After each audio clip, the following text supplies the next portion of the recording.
20 பேர் 22 பேருக்கு ஒரு ஆனியன் போண்டா போட்டுக்கலாம்.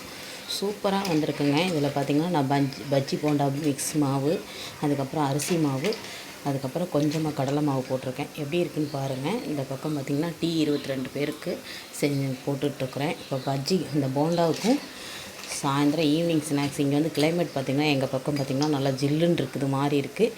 இப்போ பாருங்கள், இதில் பஜ்ஜி போண்டா மாவு இருக்குது. சூப்பராக இருக்கும். இதில் அரிசி மாவு சேர்த்திங்கன்னா நல்லா மொறுன்னு இருக்கும். இப்போ நம்ம நல்லா வெந்த உடனே எடுத்துக்கலாம். நல்லா கிறிஸ்பியாக இருக்கும். நான் காட்டுறேன் பாருங்கள். சூப்பரான நம்ம வீட்டில் இன்றைக்கி ஆனியன் போண்டா ரெடி ஆயிடுச்சுங்க. எடுத்துக்கலாம். நல்லா கலர்ஃபுல்லாக வந்துருச்சு பாருங்கள். சூப்பராக வெந்துருச்சு. கொஞ்சம் வெந்ததுக்கப்புறமே எடுங்க, அப்போ தான் நல்லாயிருக்கும், கிறிஸ்பியாக இருக்கும்.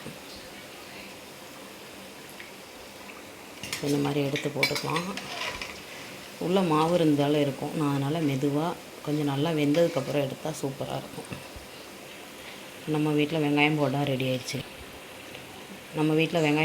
ஆயிடுச்சு. இன்னொரு தடவை போட்டுட்டு காட்டுறேன். இன்னொரு பக்கம் போட வேண்டியிருக்கு.